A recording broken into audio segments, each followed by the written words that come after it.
introduction. I hope I'm audible and my screen is visible to all of you. Great. So today we wanted to talk about Africa, but not with the lens we use to view Africa.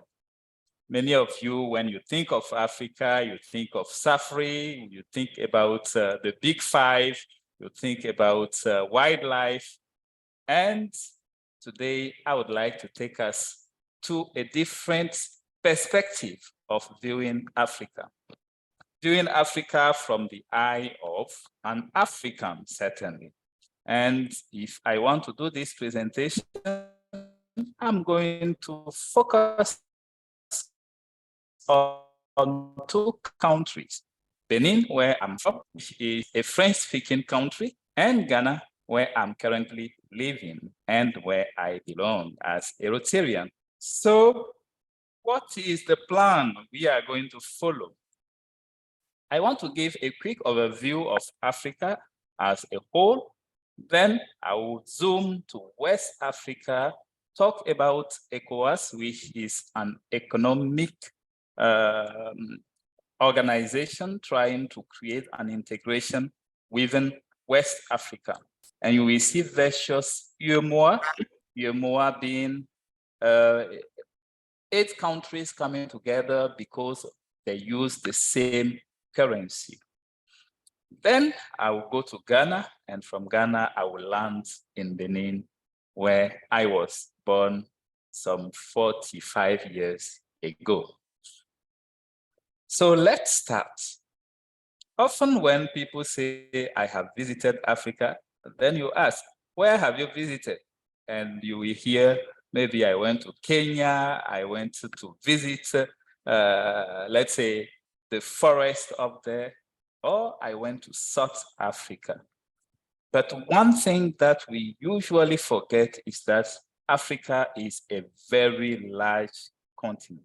It is the second largest continent after Asia. So you can imagine when you say you have visited Africa, the second largest continent, in terms of square kilometer, you can see. And this is made of 54 countries, some being very big and some being small. But even those that are small often are bigger than the majority of some of our European countries. So this is the continent we are talking about. And we said we will be talking about Benin and Ghana. You may see they are just up the Atlantic Ocean when you are looking from it, from South Africa going up there. You may see 2 countries have been circled, one in white, that is Ghana, and another one, Benin, somewhere just next to Togo. So that's what we are going to be talking about. But Nigeria is not far from those 2 countries we are referring to. And Nigeria is the leading population in Africa. So the largest population in Africa is just not far from where I'm talking to you. 200 billion 200. Sorry, I can hear a voice. And Nigeria is also the country where you have the highest GDP. In fact, Nigeria produces oil, and this oil goes everywhere in the world. So this contributes a lot to the GDP in Nigeria. Nigeria speaks English. After Nigeria, you have Benin that speaks French. After Benin, you have Togo that speaks French. And then you move to Ghana and you have English. After Ghana, you have Cote d'Ivoire and you have French. One thing we should bear in mind is that I've mentioned West Africa as an economic area. When you take the whole continent, it's divided in 6 communities that try to create an integration. The goal is, if you want to unite Africa, let's start by region. If a region is already united, then uniting two regions may be easier. So ECOWAS is the organization that we have within West Africa, trying to create easy movement for citizens, easy movement of goods, and also trying to see how to integrate development. Like, for example, when you take electricity and a country can produce more electricity, that country should be able to export it easily to the neighboring countries. If, for example, you identify a dam or a natural resources, a big river that can produce enough energy for many countries, these countries should be able to come together and work on that. So that's the kind of role that ECOWAS plays. Now, when I say ECOWAS versus UEMOA, UEMOA is rather economically and I would say currency centered. These are 8 countries that were all colonized by France that are using the franc CFA or CFA. This is a currency that has been imposed to them by the colonial master and is still the same currency that they are using today. Some activists are saying, no, this shouldn't continue. We should find a way of becoming autonomous when it comes to the currency. That is certainly another debate. So, leaving the whole picture, I've shown Africa as the second largest continent on Earth. Then I zoomed to West Africa and I spoke a bit about UEMOA, which is language and currency centered. Now let me go to Ghana and wish all of you Akwaba. If you come to Ghana, that's certainly the way you will be welcome. Akwaba just means welcome. You go to Cote d'Ivoire, next to Ghana, you will also hear Akwaba. And those 2 countries that I've just mentioned, even if you don't know them at all, know that they are the 2 leading producers of cocoa. You like chocolate, maybe you used to have it from Switzerland, but in reality, the production, the raw material comes from these 2 countries. They are the largest producers of cocoa on the planet. So Akwaba to Ghana, Akwaba to the land where I have been since about 13 years. Yes, I've moved here because of English, because I'm into languages. And I understand that language can be a barrier. Those who speak French will be fearful to go to Anglophone countries because they don't know how to communicate. And that's what I'm trying to use to bridge gaps. And when you want Francophones to learn English and you just want them to stay in the French-speaking environment, sometimes it doesn't give them the level of confidence they want. And that's how come I've moved here, creating conditions for them to be able to tap into the presence of Ghana. Ghana is also one of the most stable countries in Africa when it comes to peace, when it comes to security, when it comes to the economy being stable. That also has contributed to me moving to Ghana. So that's the country I'm talking about to you. And I will talk about it looking a bit at the culture, looking a bit at what makes it different from other countries on the continent. And one of the things I like saying is that the country is divided into regions. And this division into regions has only a purpose of making sure development is a bit balanced. You visit some countries, you will see that the development is just concentrated in the capital city. Yes, when you come to Ghana, Accra is definitely a big city. But beyond Accra, you will still feel development when you go to other regions. How is it organized? For example, when you consider tertiary institutions, you will see that in each region, we have one pole. A region is, for example, specialized into everything health. Another one is specialized into everything education. Another one is specialized into everything mining, etc. Ghana used to be called Gold Coast, and you can understand that it's a country where we produce gold. It has been known for gold, it's still producing gold. And one of the biggest kingdoms that is still traditionally well organized is the Ashanti Kingdom. Sometimes whenever the king, the Ashanti Hine, is moving, you would say that he is really a symbol of power. And when I say a symbol of power, you may say, is Ghana a traditional kingdom or a modern state, a modern country? The two are always working hand in hand. Tradition is still respected and prevalent.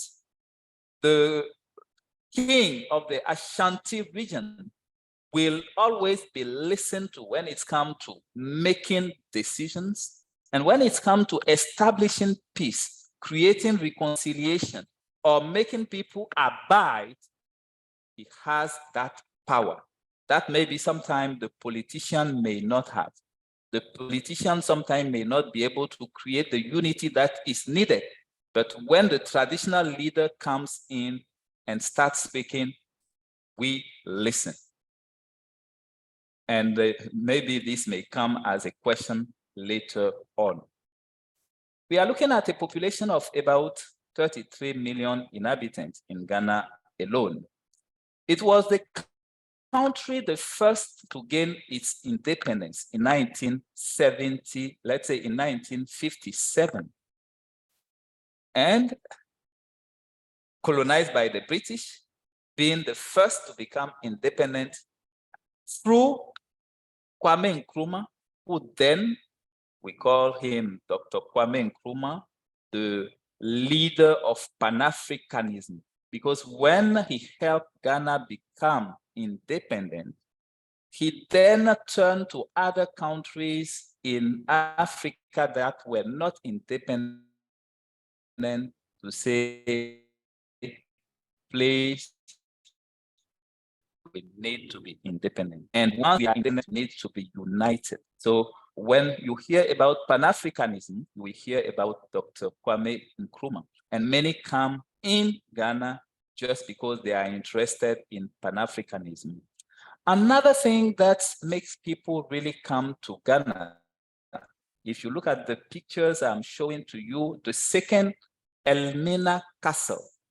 Elmina Castle is the symbolism of slavery trade.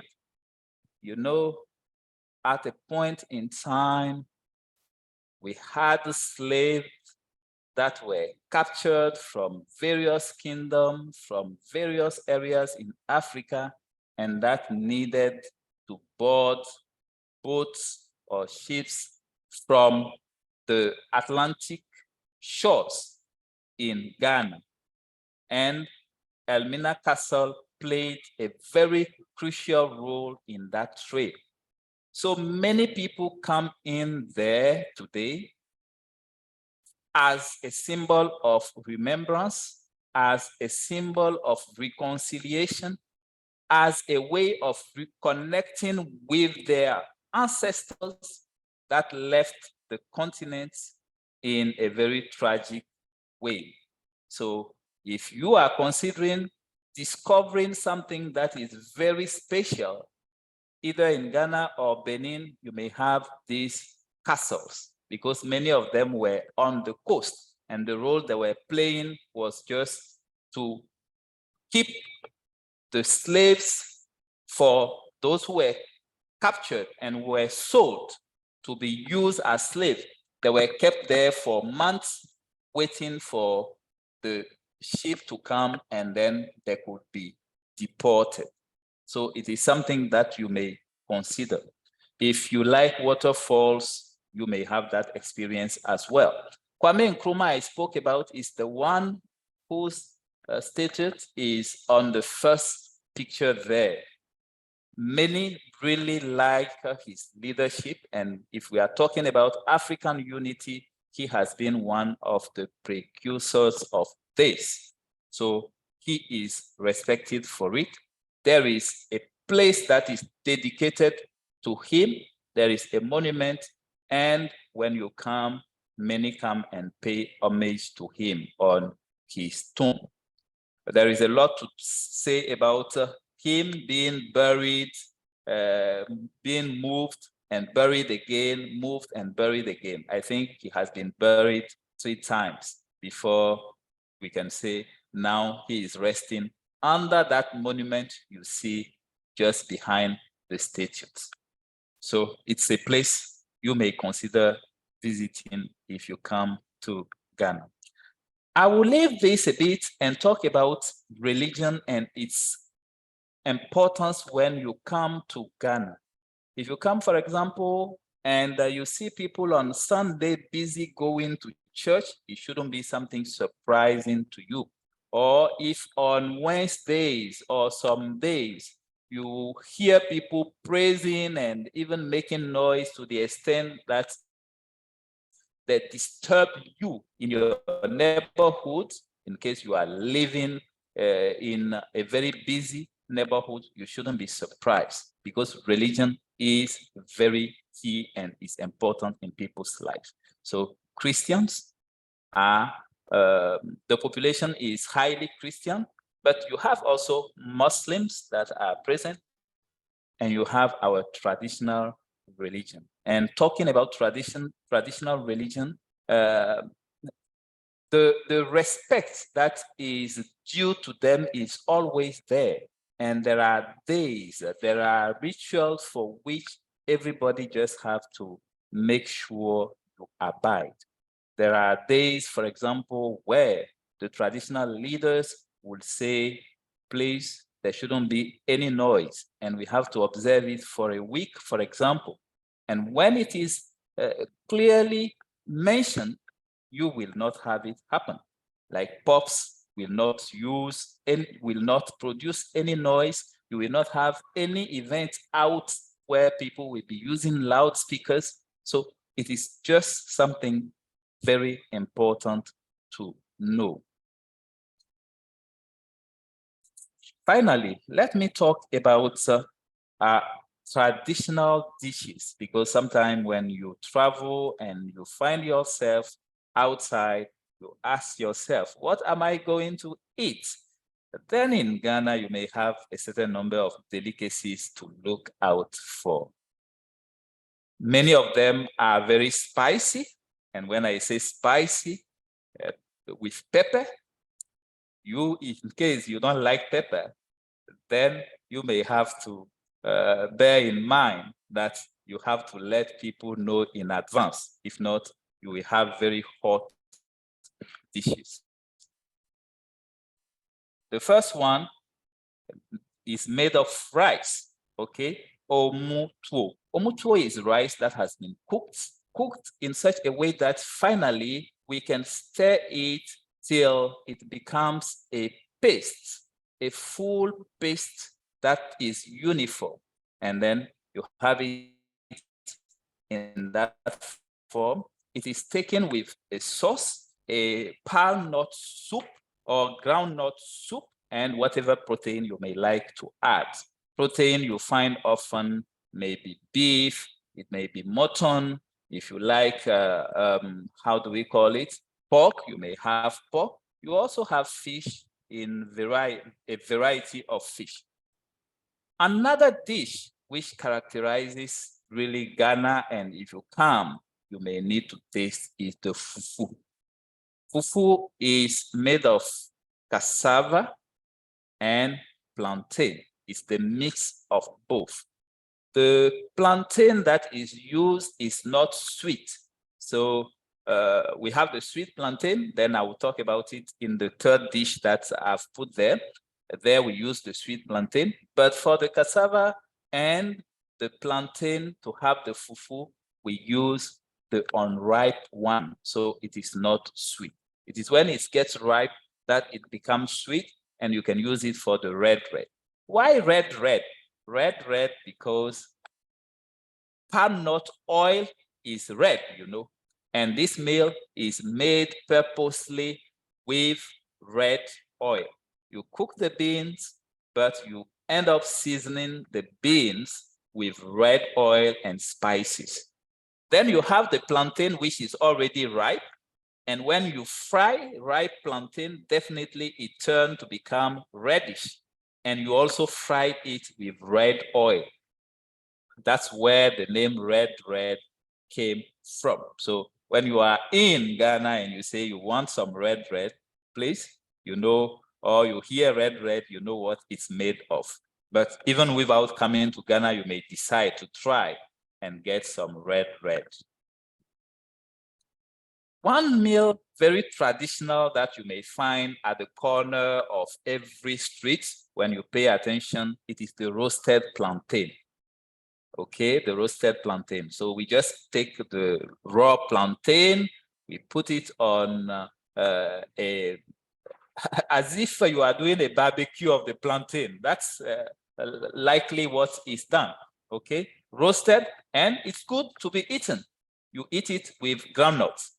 It's very nutritious when you eat it with groundnuts, and you can just be taking water for the rest of the day after taking it. But I can say it's also a fast meal. You don't have time, you are very busy, but you need some energy. You can just buy some and you chew it with your groundnuts and you are good to go. You can be chewing it and even attending to other businesses. Then come banku and the traditional tilapia. If you like tilapia, you are sure that it will be served to you with banku. Banku is another form of dough made with corn, but a bit fermented. The texture is a bit fermented. The same with kenke next to the banku, which is also eaten with fish. So if you like fish, you are likely to have these two meals served with fish for you. And often they add some avocado next to it to give it a bit of green. Now, I would like to move a bit away from Ghana and go to Benin. But before I speak about Benin, I would say when you are used to Anglophone ways of doing things and you move to the Francophone, you will see that you are dealing with two cultures that are not similar because the colonial masters were not the same. And one thing is that the education was, the formal education, schooling or instruction was brought in by the colonial masters. And the way it was brought to Ghana and the way it was brought to Benin is not necessarily the same thing. And to each language, a certain culture. So where, for example, in Ghana, you may say people tend to get things just done. In a Francophone setting, people may try to be maybe more talkative than being practical. And that is something you may see when you compare the way the culture that the foreign education brought to these two countries. Initially, these are tribes that were united, but due to colonization, they were divided by artificial barriers or borders. So sometimes you may see people belonging to the same tribe that are now divided and find themselves in many countries. Some will say, I am Beninois because they are in Benin. Some will say, no, I'm Nigerian because they are now in Niger. Some will say I'm Togolese. Others will say I'm Burkinabe, etc. But they are the same people. It is the border that was created by the colonial master that divided those groups. And you will find situations like that. Sometimes it's good, sometimes it is not good. It is good because when people move and cross the border, they still feel at home. Okay, so sometimes it helps create that integration. But sometimes it's not good because these are the same people that may end up fighting themselves just because the colonial master decided you are Ghanaian, you are Beninese, and then they don't understand each other. And sometimes it is not good because they have shared resources. The resources that used to belong to the same group is now shared among 3, 4, 5 countries. And they are just around the resource and they are not able to manage it properly. So these are some of the things. Let's just move to Benin. And Benin, one thing that characterizes Benin is people referring to it as the cradle of Vodou. Those who do not know Vodou will just think of witchcraft and limit it to witchcraft. But it is a lot more. And to value it, I would say it is one of the countries where there is a day, an official day to celebrate Vodou. And if you are interested in traditional religion, if you are interested in knowing more about Vodou, the ideal period to visit Benin is early in January. Early in January because the Vodou festival or the Vodou celebration official day, which is a day off, it is celebrated the same way we celebrate Christmas or we celebrate the New Year. So that day is the 10th of January. So you may take note of it. That is something that maybe if you are really interested in, you should pay attention to. Benin is also known for having a lot of kingdoms that were very powerful kingdoms. And the kingdom of Dahomey, which now you will hear Abomey, okay, it's no longer called Dahomey. Abomey is one of these kingdoms that is even now part of World Heritage. So if you are there, it is something that you would like to visit. And it is a kingdom in which artistic values, and I would say artistic skills, were developed to the extent that when you go to big museums in Europe today, you will see so many things that were taken from that kingdom because of their value, because of how beautifully they were crafted, sculptures, etc. But that kingdom is also known because it is the kingdom in which we had the Amazons. And when we are talking about the Amazon, imagine how many years back we are looking at 1500, 1600, 1700.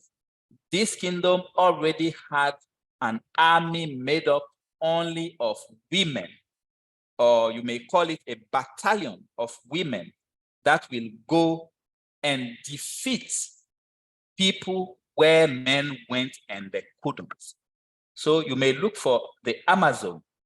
The symbol you see there on the first picture is to symbolize all the Amazon and to celebrate women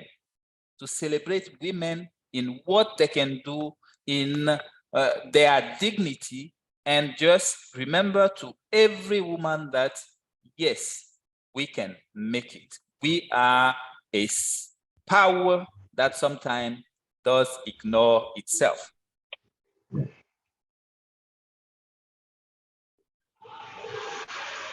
If you have not been able to picture where Benin is exactly, now you can see it there in red on the map. it looks like a small country just next to Nigeria. So I said it used to be called Dahomey. Its current population is a bit less than 13 million inhabitants. The official language is French, I've already mentioned it, and the currency also I've spoken about it. Many know Benin through Cotonou because the airport is there. Cotonou seems to be the most developed country, but Porto Novo is in reality the capital city.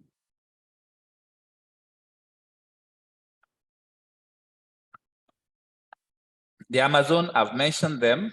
This is a picture of what the Amazon look like. An army of women that could go fight defeat.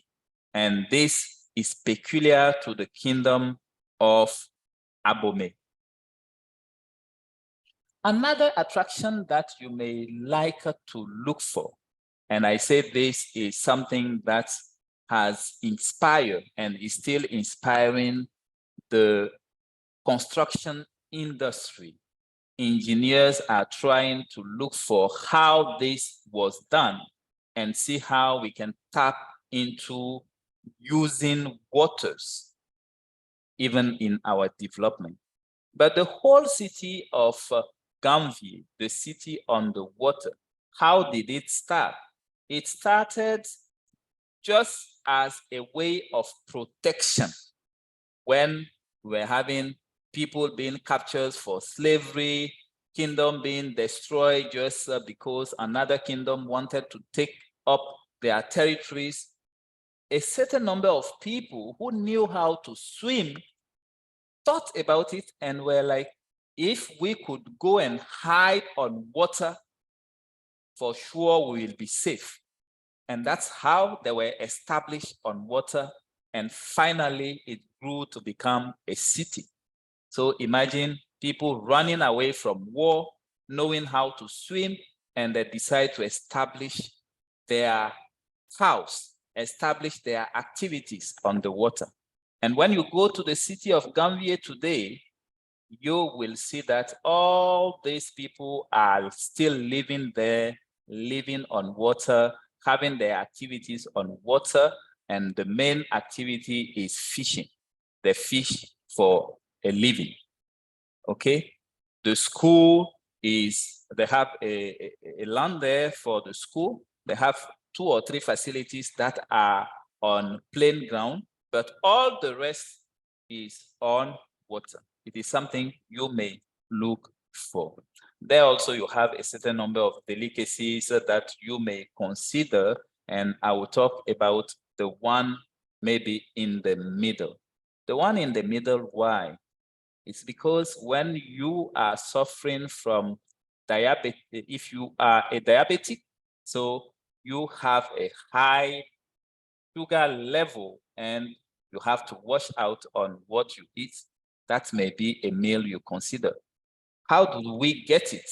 It is out of yam, but the yam is treated in a way that at the end of the day, it is good for anybody that doesn't want to have a high level of sugar. They steam the yam. After peeling the yam, they will steam it. They will steam it not for it to become soft or to become cooked. No, they will steam it so as to make it become soft but uncooked. Some will just boil the water, and after boiling the water, they will soak the yam in for a day or 2. This yam that has been soaked for a day or 2 will now be dry. They will dry it.